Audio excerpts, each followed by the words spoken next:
ఎట్కా modules గర్భము కాన్పు పిచ్చి 16 ఏళ్ళ అమ్మాయి ఫస్ట్ నైట్ పాల గ్లాస్తో గదిలో అడుగుపెట్టింది. ఇది స్టాండర్డ్ సీన్ మన సినిమాలన్నింటిలో. అరగంట తర్వాత పెళ్ళికొడుకు తలుపు తీసి వాళ్ళమ్మని పిలిచి, అమ్మాయి గర్భవతి అని అనుమానంగా ఉంది, నీతో పడుకోబెట్టుకో, నా బతుకు బండలేదని బాధపడుతూ తలుపేసుకున్నాడు. అత్తకి ఇది అర్థం కావడానికి కొంత సమయం పట్టింది. షాక్ కొట్టే న్యూస్. అత్త అనసూయ ఆరాధేసింది. కోడలు కోమలి మౌనంగా ఉంది.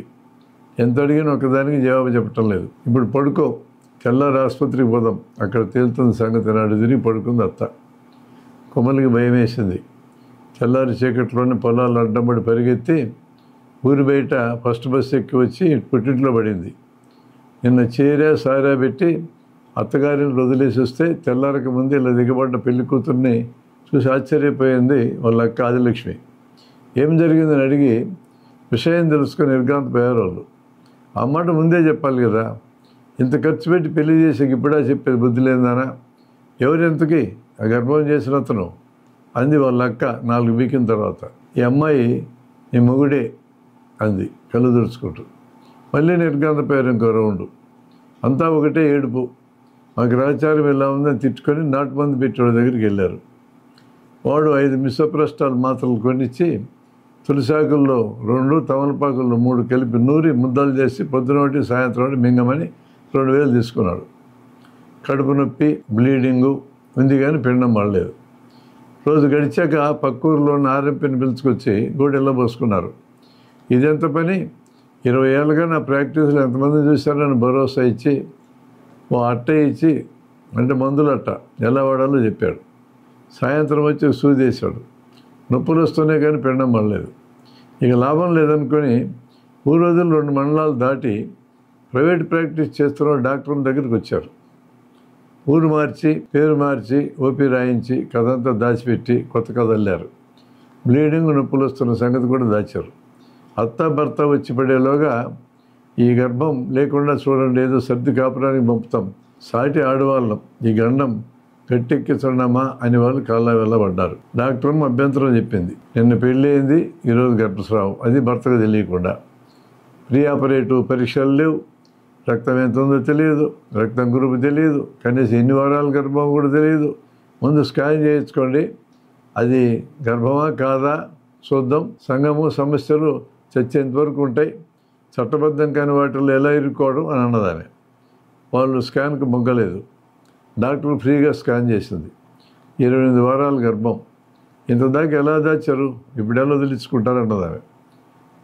ముందు మీరు వెళ్ళండమ్మా, ఎక్కడో చోట ట్రై చేసుకోండి అని డాక్టర్ నిరాకరించి లోపలికి వెళ్ళిపోయింది. వాళ్ళు మొండికి పడి చెట్ల కింద మకాం పెట్టి కూర్చున్నారు. మరి కాసేపటికి అమ్మాయికి నొప్పులు పెరిగి అక్కడే కానిపోయింది. చుట్టుపక్కల ఆడవాళ్ళంతా అయ్యో పాపం అన్నారు. కష్టాలు మనుషులకు కాదు మానులకు వస్తాయా?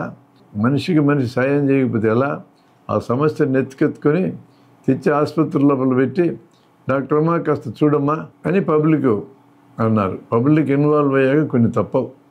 మెథడ్జన్ లోడ్ చేసుకొని తెచ్చి వేసి పెరవేసైన పరీక్ష చేసి గర్భసంచి ముడుచుకుందో లేదో చూసిందామె. ఇంట్రావెనస్ లైన్ పెట్టి పెడదాం అని అనుకొని లోపల అమ్మాయి బాత్రూమ్కి వెళ్తాను లేచింది. లేచి అట్లే పరిగెత్తింది. ఎవరికి చిక్కకుండా రోడ్డు ఎక్కింది. అంతా కలిసి పట్టుకొచ్చారు.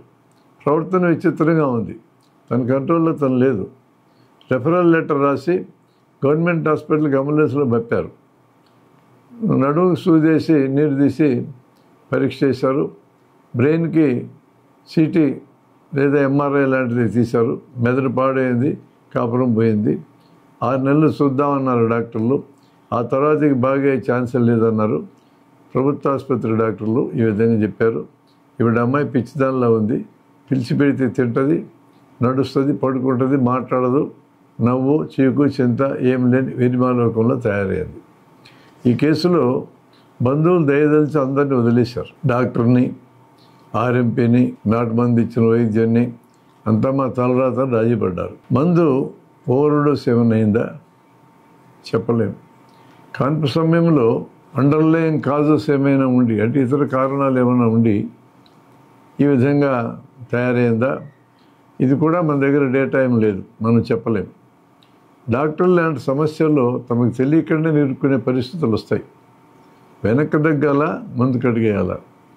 వెనక్కి తగ్గడం అంటే పేషెంట్కి ప్రమాదం ఎదురవుతుంది, ముందుకెళ్ళడం అంటే డాక్టర్కి ప్రమాదం ఎదురవుతుంది.